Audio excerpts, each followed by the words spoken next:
오전에 말씀을 같이 나눴던 것처럼 하나님께서 나의 것, 나의 현장을 뭐라고 되어 있죠? 하나님의 뜻을 이루기 위하여 부르셨다라고 말씀을 하셨습니다. 그 하나님의 뜻을 이루기 위하여 오늘 아까 읽었던 25절의 말씀 보니까 말씀을 이루려 하려면이라 라고 되어 있습니다. 그러니까 첫 번째로 하나님께서 우리를 나의 것, 나의 현장을 두고 우리를 뜻을 가지고 부르셨는데 5절, 6절에 보니까 뭐라고 되어 있죠? 너희를 위하여 하늘에 쌓아둔 소망이라 라고 되어 있습니다.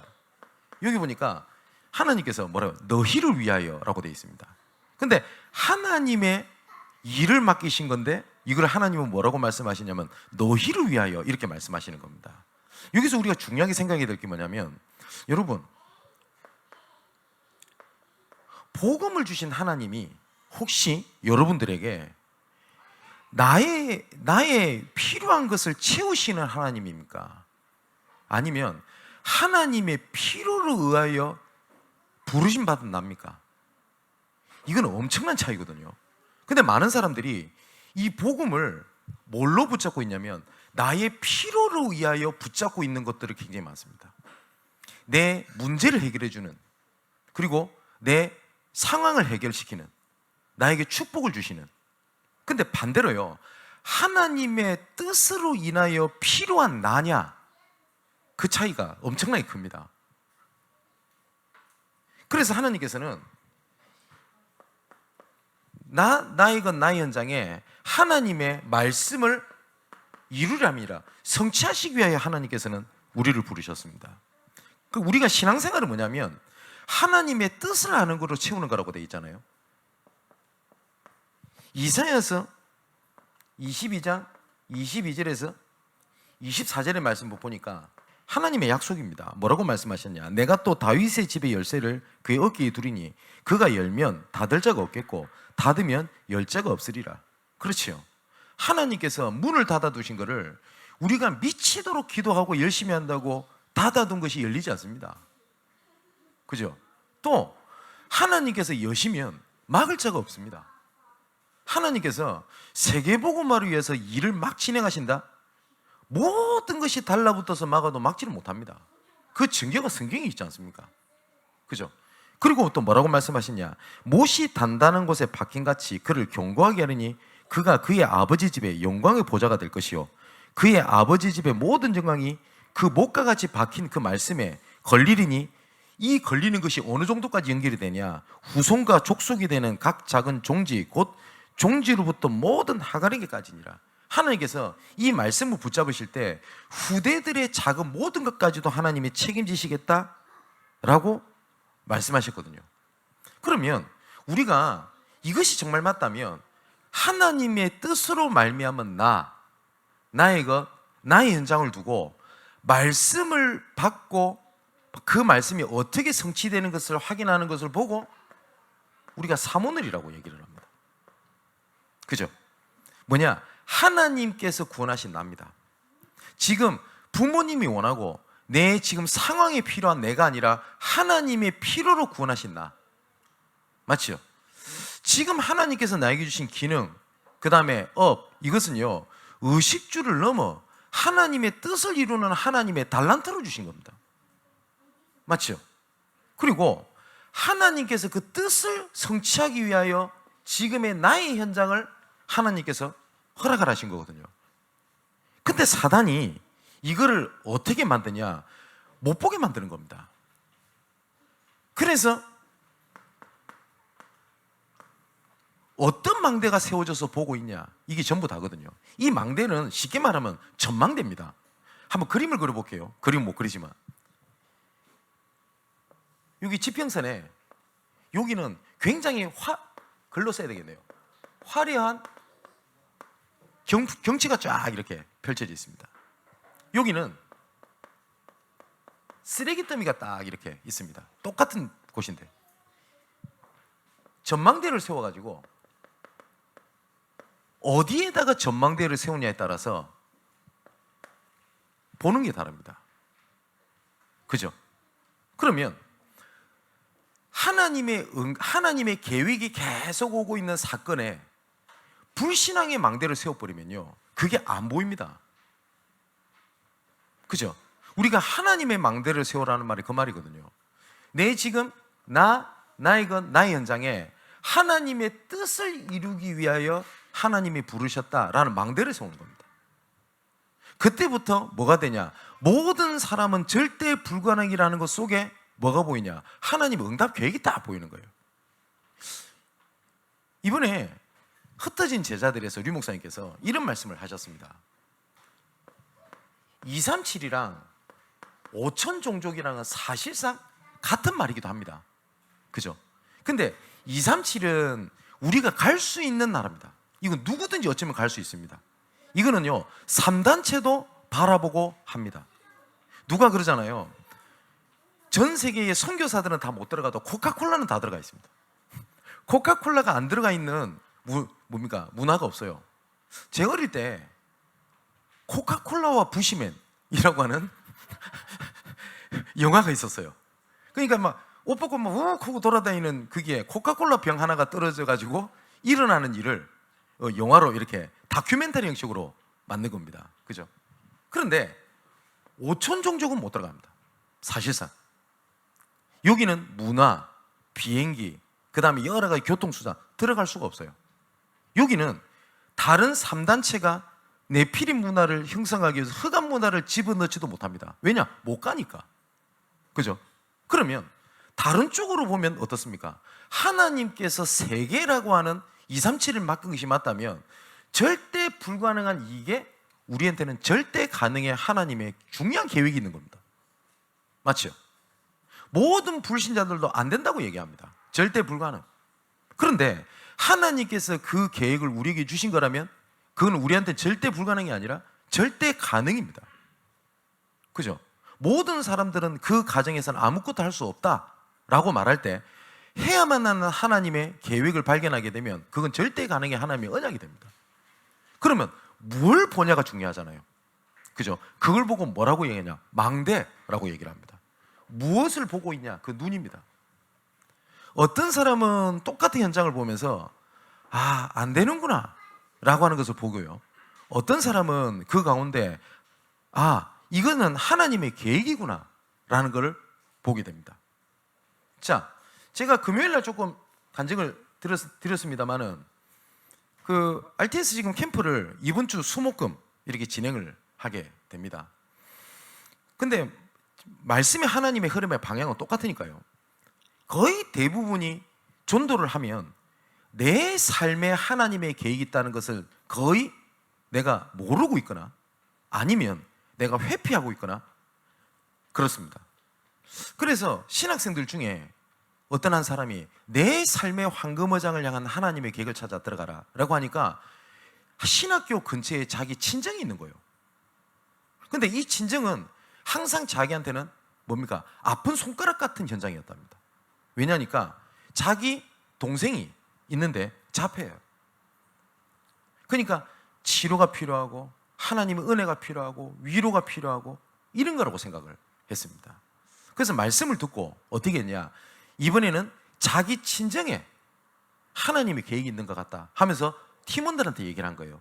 이번에는 우리 캠프를 그 친정에 있는 그 집으로 들어가면 안 되겠냐 라는 얘기를 하니까 팀원들이 말씀드린 게 있거든요. 뭐냐?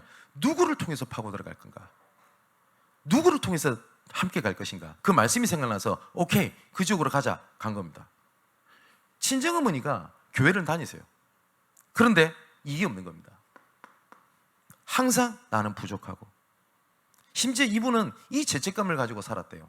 내가 하나님 앞에 얼마나 죄를 짓고 그랬으면 내한테 이런 자녀가 있겠나 라고 하는 미안함. 그러니까 이분은 자기 자녀가 그러니까 아픈 손가락이고 볼 때마다 자기는 죄책감, 미안함, 이걸 가지고 일평생 사신 거예요. 근데 캠프팀이 들어가가지고 주신 말씀을 포럼하고 이 사모를 이렇게 하고 있는데 이 어머니가 은혜를 받은 거예요. 어떤 은혜를 받았냐? 내 자녀가 이거는 나한테 문제나 걸림돌이 아니구나.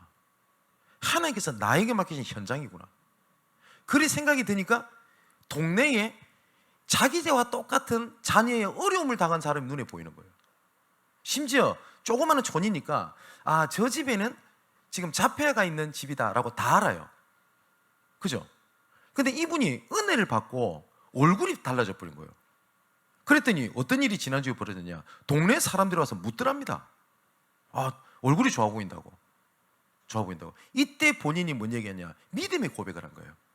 나는 항상 아프고 미안한 내 자녀인데 어떻게 되냐? 하나님 주신 은혜로. 이 불신자들이요, 그 말을 듣고 감동을 받아버린 거예요. 그래서 이번 주에 그 팀으로 모든 신학생들이 캠프를 하러 들어갑니다. 그 동네 지역에. 감사할 일이죠. 그것처럼 하나님의 뜻이 있는데 거의 대부분 나의 현장을 놓치고 있단 말이에요.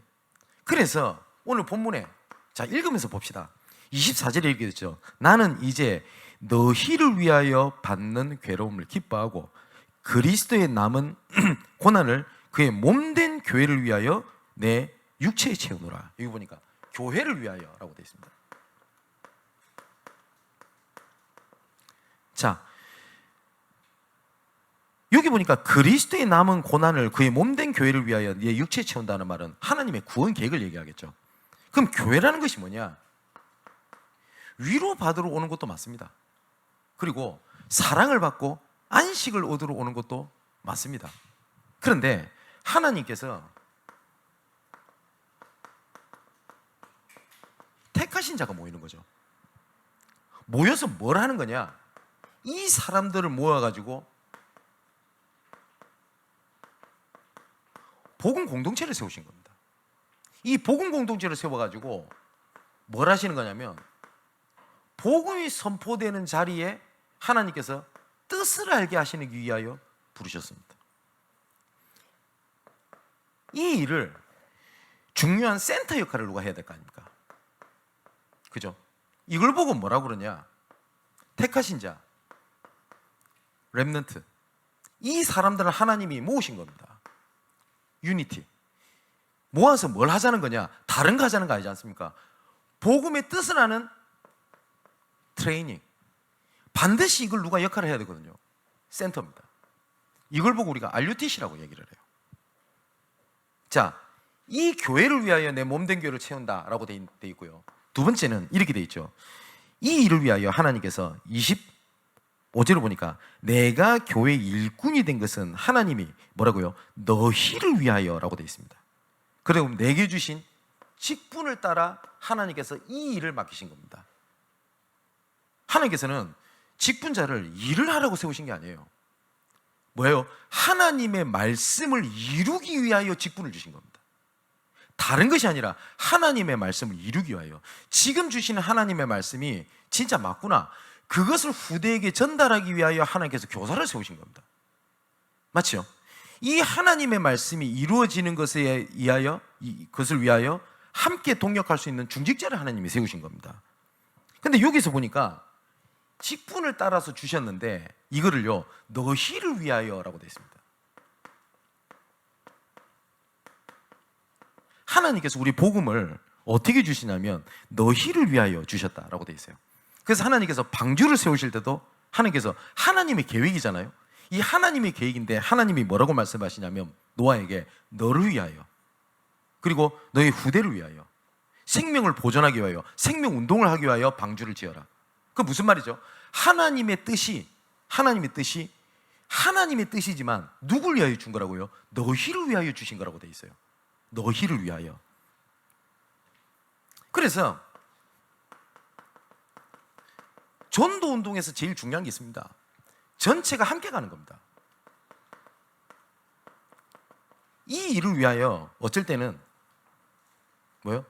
희생하고 수용하고 초월하고 이렇게 하는 겁니다. 반드시 기억하십시오. 하나님께서 전도운동을 단 한 번도 개인에게 맡기신 적이 없어요. 단 한 번도 개인에게 맡기신 적이 없어요. 바깥에서 일을 진행하신 적이 없어요. 하나님께서는 전도운동을 항상 시대마다 교회를 통해서 이루어 가셨습니다. 지금 초대교회에 문제가 많았습니다. 지금 우리 골로새 교회도 지금 시작됐잖아요. 이 골로새 교회도 문제 많았어요. 빌립보 교회, 특히 고린도 교회는 이루 말할 수 없는 문제가 많았어요. 그런데 하나님께서는 뭐냐? 그 교회를 통하여 하나님께서 말씀 운동을 이렇게 이뤄가십니다.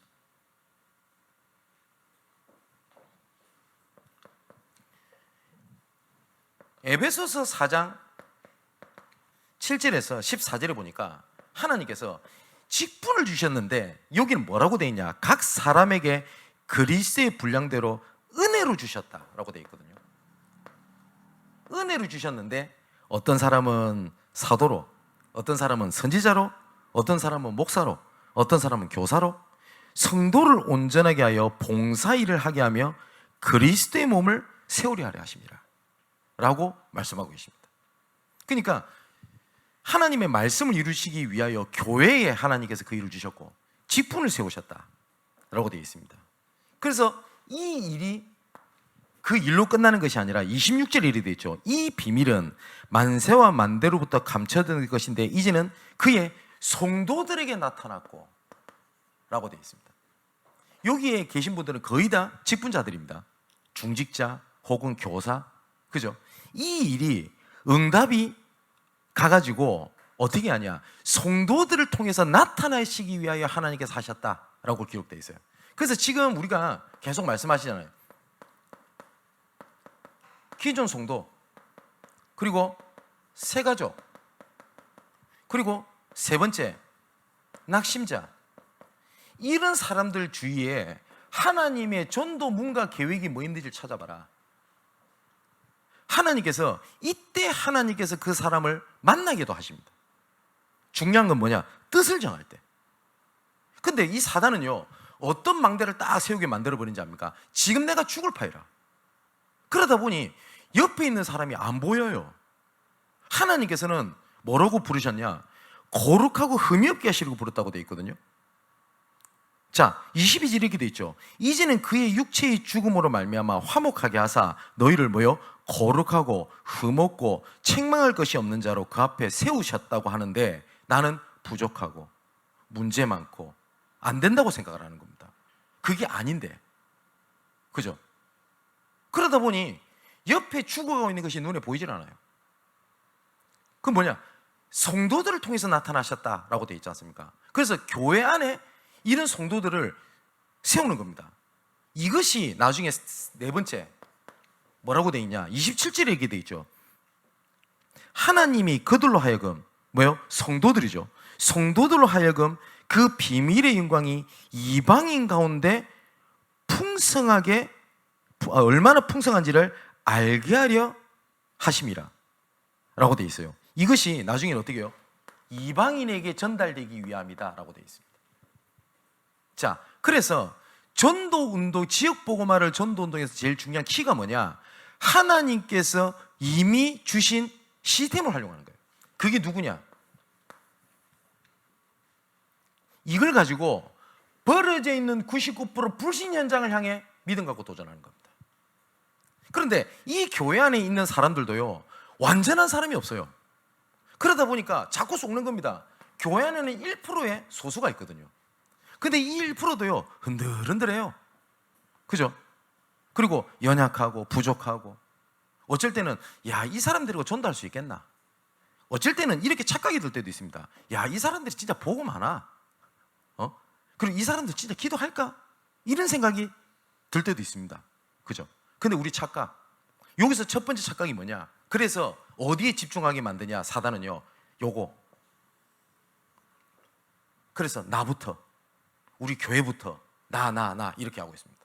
그래 놓고 어떻게 하냐? 이걸 준비 잘 해가지고 다 준비 잘 되면 이제는 전도를 시작하겠다 라고 생각을 합니다. 스스로도 이렇게 생각해요. 아, 난 아직 전도할 때가 아니야. 나는 문제가 많아. 나는 뭐 정신 문제도 있고 영적 문제도 많고 뭐 가정 문제가 어떻고 뭐가 어떻고 얘기하거든요. 그래서 아직 난 전도할 때가 아니야. 그래서 어느 준비가 되면 내가 전도하겠다. 제가 예언컨대요, 그 사람은 일평생 전도할 때를 못 찾습니다. 내가 어느 수준까지 내가 잘 되면 전도할 수 있을 것 같습니까? 그 성경적 커트라인이 어디예요? 없어요. 이런 사람도 봤습니다. 목사님, 내 진짜 이것만 해결되면 내가 진짜 올바르게 훈련받고 전도운동 가겠습니다. 네. 그 말 잘 안 믿습니다, 저. 왠지 압니까? 그것이 하나님이 해결하셔도요, 다른 것이 또 그렇게 생각합니다. 일평생 문제 뒤치다 그래한테 다 끝나버려요. 그럼 하나님의 계획은 뭐냐? 불완전한 1%를 할지라도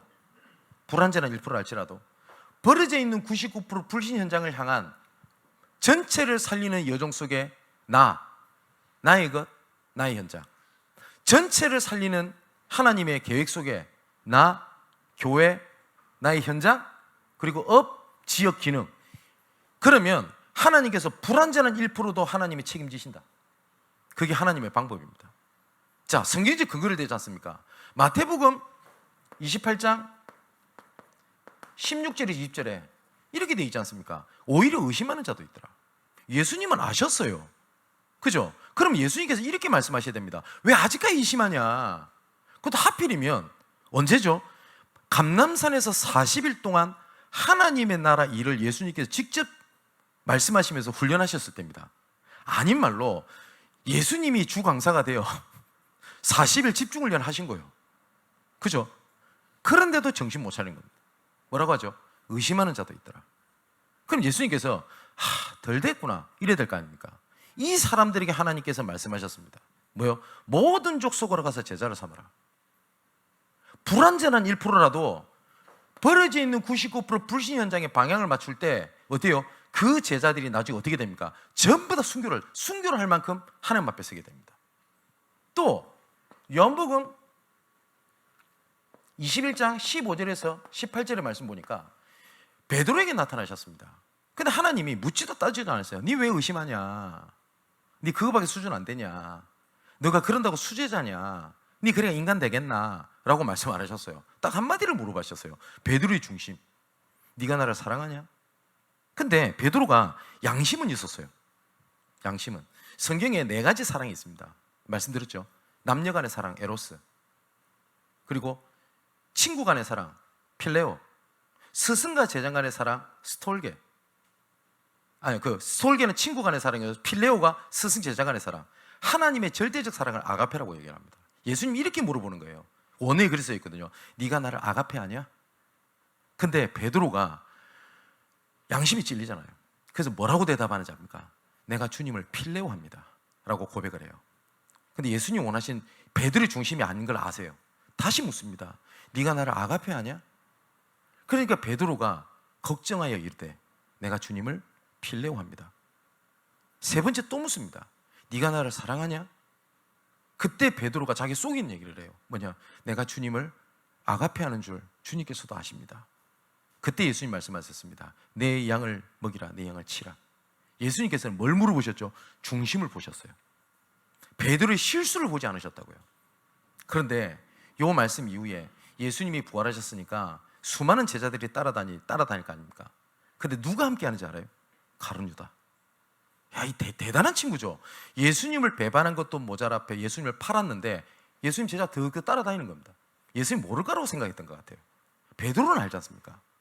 그죠? 그래서 베드로가 묻습니다. 예수님, 저 인간 지금 어떻게 됩니까? 저 계속 따라다니는데요. 아니, 지금 예수님 부활하셔서 새로운 중요한 일을 하려고 하는데 저런 필요 없는 싹은 다 잘라야 되는 거 아닙니까? 맞죠? 우리도 이런 생각이 들잖아요. 우리 양문교회가 전도운동 하려고 하는데 분위기를 흐려. 목사님 지금 결단해서 끊어내야 될 거 아닙니까? 예수님께 똑같이 묻습니다. 베드로가. 저 어떻게 됩니까? 그때 예수님이 하신 말씀입니다. 그가 계속 같이 함께하게 한들 그게 니랑 무슨 상관이냐? 너는 나를 따르라. 그게 예수님의 말씀이었어요. 무슨 상관이냐? 목사님, 우리 전도운동 하려고 하는데 자꾸 문제를 일으킵니다. 그게 무슨 상관이냐? 너는 나를 따르라. 그거였어요. 왜냐? 문제 아니라는 거예요. 문제가 다 한데 또 사도행전 1장 6절에서 8절을 보니까 또 얘기합니다.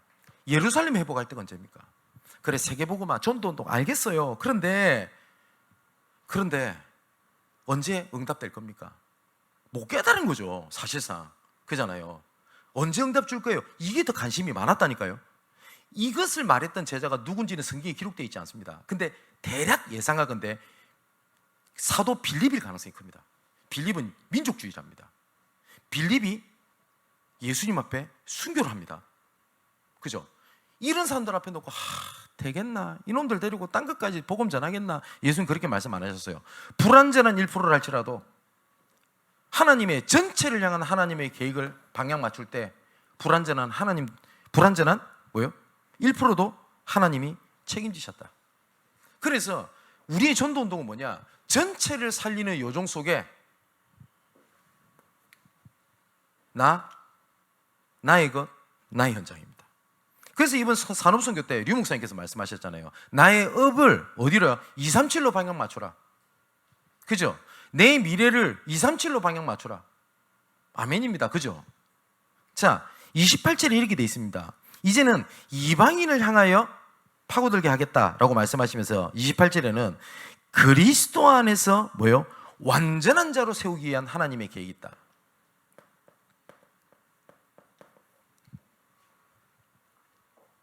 그리고 29절에는 이렇게 되어 있죠. 역사를 다하여 힘을 다하여 수고하노라. 자, 한번 잘 보십시오. 하나님께서 우리를 이런 하나님의 뜻을 가진 나의 것, 나의 현장으로 부르셨습니다. 이 말씀을 이루기 위하여 하나님께서는 우리에게 직분을 주신 겁니다. 교사로, 어떤 사람 목사로, 장로로. 맞죠? 이걸 가지고 뭘 하는 거냐? 성도를 깨우기 위함이고, 그 성도를 깨워서 이방인에게 빛을 바치기 위함이다. 자, 이 속에 하나님께서 뭐가 있다고요? 복음의 완전한 자로 세우고, 그리고 이 일을 위하여 바울도 나는 일평생 수고한다 라고 고백을 하게 됩니다. 자, 조금만 마지막 결론으로 지금부터 근심 혹은 고민을 하는 겁니다. 아니, 성경에는 염려하지 마라, 근심하지 마라고 했는데 성경 딱 한 군데는 염려해라, 근심해라 라고 하신 게 있습니다. 뭐냐? 고린도후서 7장 8절에 11절에 하나님의 뜻대로 하는 근심은 너희를 살리는 것이다. 세상 근심은 너희를 멸망케 하는 것이지만 하나님의 뜻대로 하는 근심은 너희를 살리는 것이다. 그죠? 어떻게 내가 후대를 살리겠냐? 내가 교회 살리는 일은 무슨 일을 하겠냐? 라는 작은 고민, 여기서 작은 실천이요, 전체를 살리는 하나님의 응답이 됩니다. 확실합니다. 이번에 지금 그 강원도에서 지금 캠프를 이렇게 하고 있습니다. 제가 월요일마다 이렇게 가게 되는데 어떤 한 분이 저한테 와서 포럼을 하시더라고요. 이분이 보니까 예수 믿은 지 얼마 안 돼요. 예수 믿은 지 얼마 안 돼요. 그런데 이분이 좀 하나 예비된 사람인 것 같아요. 캠프를 참여하신 거예요. 그러다가 말씀을 쭉 듣다가 이 고민이 들었답니다. 왜냐니까 내가 교회를 왔는데 이 세 가족의 표현입니다. 성도들이 다 힘이 없더래요. 세 가족이 하는 표현이에요. 교회가 힘이 없어 보이더래요. 그래서 실망한 게 아니라 이분이 생각을 했대요. 어떻게 그러면 내가 교회 살리는 일을 할 것인가? 세 가족이, 교회 온 지가 한두 주밖에 안 된 사람이. 그래서 웃으면서 이분이 그런 얘기를 해요. 내가 주제 넘은 생각인지 모르겠는데 주제 넘은 생각이 아니죠. 그래서 이분이 뭘 했냐? 거의 대부분 교회 예배를 드리는데 힘이 다 빠져 있는 것처럼 보이더래요. 그러면서 이분 표현입니다. 어떤 표현이 들었냐? 내가 목사님이라도 앞에 설교하러 서면 힘 다 빠지겠더래요. 그분 표현이에요. 내가 목사라도 설교하기 싫겠다, 이런 생각이 들더랍니다. 그래서 이분이 작은 결단을 했대요. 어떻게 했냐? 교회 맨 앞자리 이분이 예배 전에 앉아있겠다고 자기가 실천을 한 겁니다. 그리고 뭐냐? 교회를 위해서 기도했대요. 이 세 가족이. 그리고 정말 교회를 위해서 기도했대요. 근데 가장 첫 번째, 목사님이 굉장히 힘을 내시더랍니다. 두 번째, 교회가 난리가 났어요. 어떤 난리가 났냐? 세 가족이 맨 앞에 제일 먼저 와 있거든. 장로님보다 더 먼저 앉아 있거든. 이 장로님들이 긴장을 하시기 시작을 하셨어요. 이분이 나중에 나이가 좀 연세가 드신 분이니까 아침잠이 없대요. 어떻게 했냐? 새벽 기도로 가셨답니다. 장로님들은 새벽 기도 다 빠지고 있는데 교회가 새벽기도를 안 하니까 목사님 혼자 세신자 한 명이 있다는 소문이 들릴 거예요. 이 장로님들이 긴장을 하시겠답니다. 장로님들이 예배를 빨로 유치기 시작하시고 그 다음에 새벽기도를 나오기 시작하셨대요. 자, 그 다음부터 하나님께서 예배를 회복하시는 걸 내가 보게 됐다라는 간증을 저한테 하시더라고요. 그분이 했던 포럼이 제 가슴속에 남아요. 우리는 어마어마한 실천을 하는 게 아닙니다. 작은 겁니다. 그런데 아까 우리 사모늘 포럼을 하면서 제가 어떤 이런 표현을 하시는데 참 맞다라는 생각이 들더라고요. 이런 하나님의 근심 고민이 기도 아닙니까? 기도하지 않고 하는 말이 아무리 맞는 말이라도 그건 불신앙이 되고, 기도하면서 하는 얘기가 그게 하나님의 응답이 된다. 그렇게 저는 들리더라고요. 아, 그렇겠다. 그죠? 자, 하나님의 말씀을 이루려 하기 위하여 하나님께서 우리를 복음 공동체로 지으셨습니다. 첫 번째, 교회를 위하여. 두 번째는 그래서 하나님 직분을 주신 것이다. 근데 이 직분이 나한테 거리낌이 되고 내가 힘들고 내가 좀 어렵고 내가 너무나 고달프다. 그러면 뭘 찾아내야 되냐면 하나님께서 나에게 주신 축복의 현장이라고 놓치고 있다는 증거입니다. 이래놓고 뭘 하는 거냐? 일을 많이 하는 것이 아닙니다. 성도들을 깨우는 겁니다. 이 성도들을 깨워서 어떻게 한다고요? 이방인에게로. 이 속에 하나님께서 약속대로 우리를 완전한 자로 세우게 함이니라. 바울은 이것 때문에 지금도요 생명목을 수고한다 라고 얘기를 한 겁니다. 그러면 이번 캠프를 두고 말씀을 주고 지금 지역복음화에 시작이라는 제목을 가지고 계속 말씀을 나누고 있는데, 내가 교회를 위하여, 내가 우리 현장을 위하여, 내가 정말 복음을 위해서 내가 뭘 할 건가 라고 하는 작은 실천 속에 하나님께서 크고 비밀한 일을 밝히시고 성경적 전도운동을 문을 여시는 것의 증인이 되시기를 주님의 이름으로 축원을 드립니다. 기도하겠습니다. 아버지 하나님, 하나님의 뜻을 이루기 위하여 말씀을 주시고 그 말씀을 이루기 위하여 나를 부르셨으며 교회를 부르시고 직분으로 세우신 줄 믿습니다. 이제 이를 넘어서 성도들을 섬기며 성도들을 세워서 버려져 있는 99% 불신 현장을 향해 파고 들어가는 본격적인 지역복음화의 응답을 허락하여 주옵소서. 이 속에 이 전체를 살리는 여정 속에 나 그리고 우리 교회 현장을 완전한 자로 세우시는 하나님의 응답을 바라보며 오늘도 수고하고 헌신하는 모든 자들에게 냉수한 그릇이라도 상을 잃지 않으시겠다고 약속하셨던 그 말씀이 성취되게 하여 주옵소서. 살아계신 예수 그리스도 이름으로 기도하옵나이다. 아멘.